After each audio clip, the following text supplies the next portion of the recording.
Nag-uusap silang dalawa. Pre, pahiram naman yan. Ayoko nga, shellfish ka, pre, shellfish.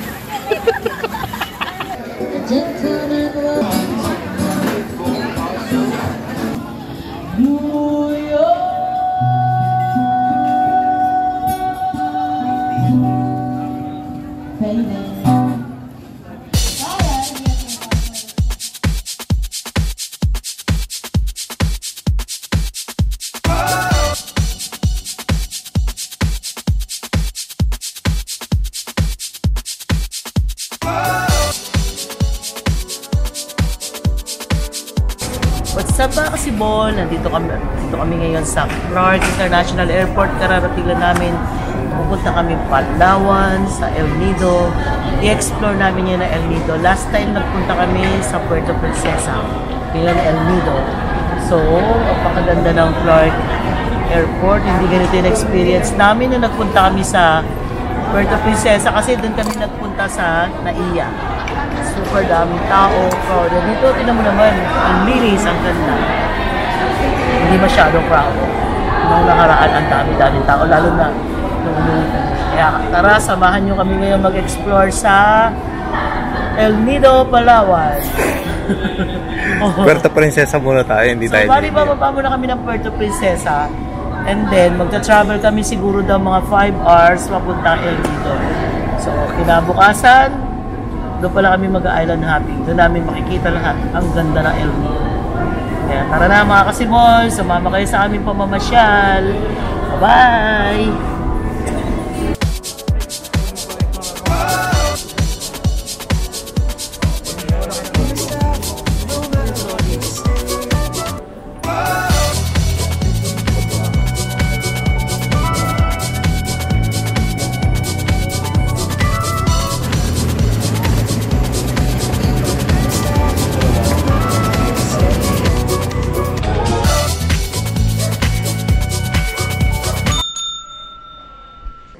Opo, yes po. Pwede po pahingi po ng kahit isang name tsaka contact number na i-contact po ng driver natin.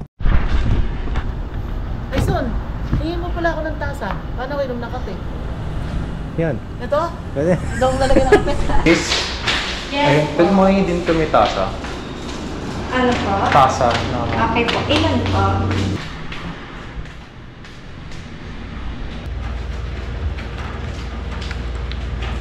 Baby, charge mo nga din ako. Mama pa isa-isa mag-request. Kasi sinabi niyong may kasamang pang-alo. Kape ka? Paano ka mag-aalo?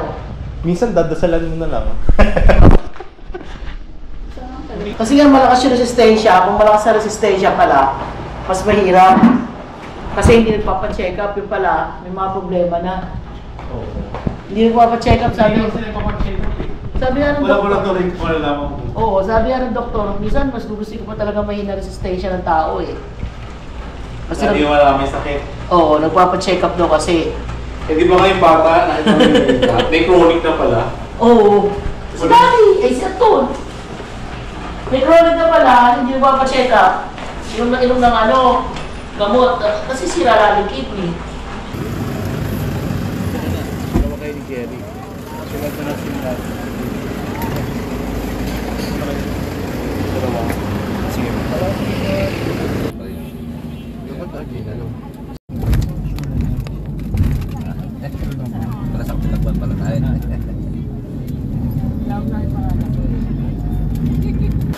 Kasi maharap.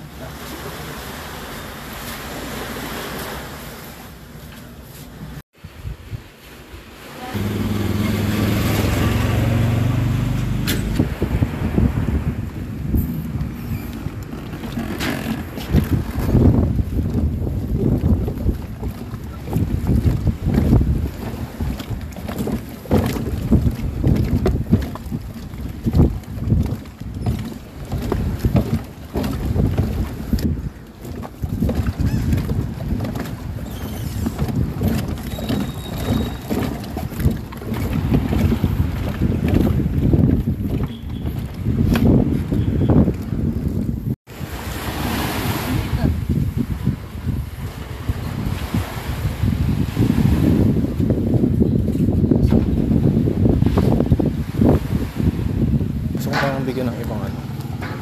Pakandam ko si ano eh.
Oo nga, maganda doon. Tatlong motor.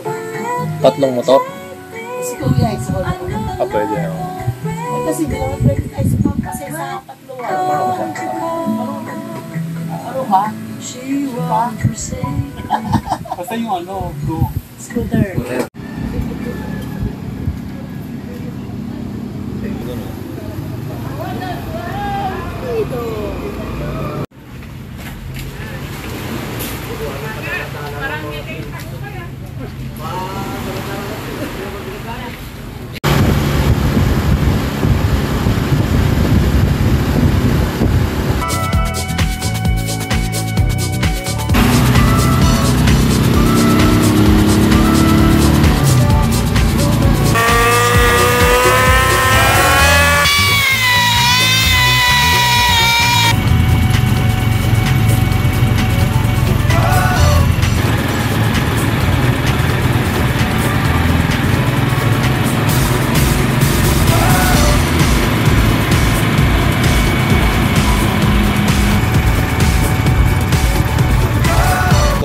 Sa ano, sa Boracay.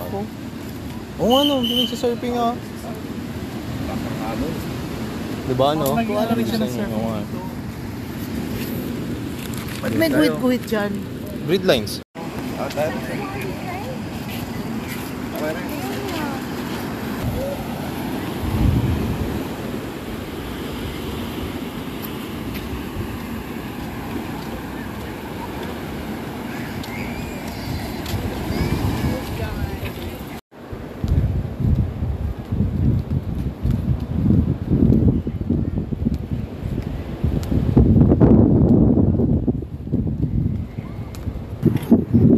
Let's go. Asaklas niya po. Dito kami sa Lido Beach. Leo. Mula doon sa pinanggalingan namin hanggang dito. 15 minutes. Pasok nyo rito, libre entrance, malapit katabi ng airport. Ang ganda ng view. Makikita nyo ang sunset. Airplane para din ha. Sunset. May makikita kang airplane, pababa, yun.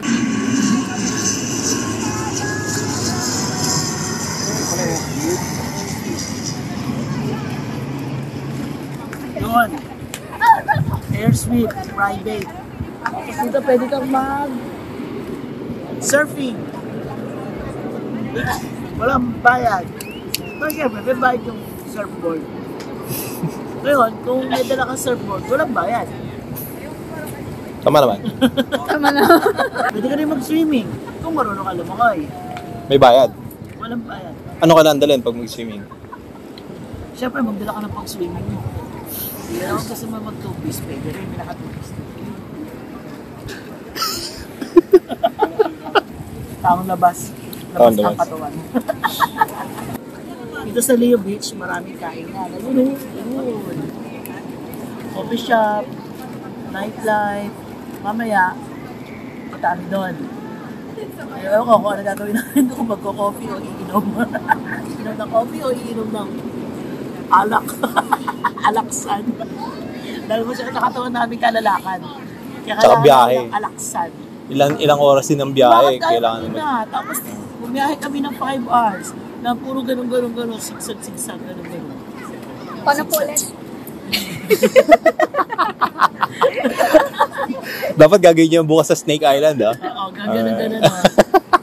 Yung matutulog ka, tapos gaganunin ka, nakanganga ka, tapos gaganon ka sa sarili big. Gaganon ka, bubuka ulit.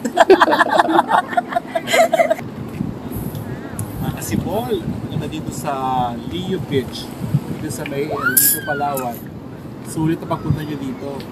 Kasi marami kayo makikita magagandang view. Lalo na yung banda doon na talagang ang ganda ng sunset, oh. Kita mo talaga lahat. At saka makikita mo sa paligid talagang mag-relax ka. Si Paul.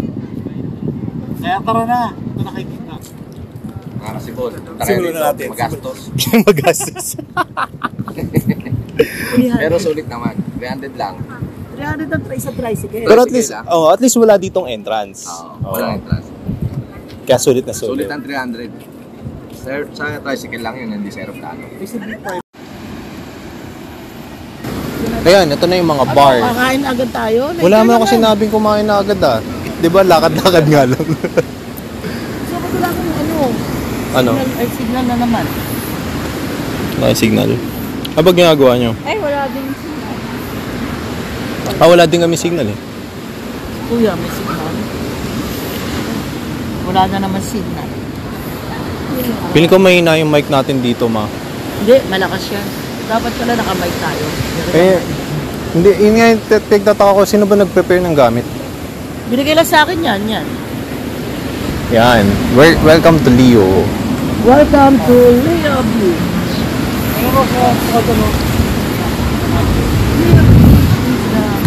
One of the best tourist spot in the Philippines.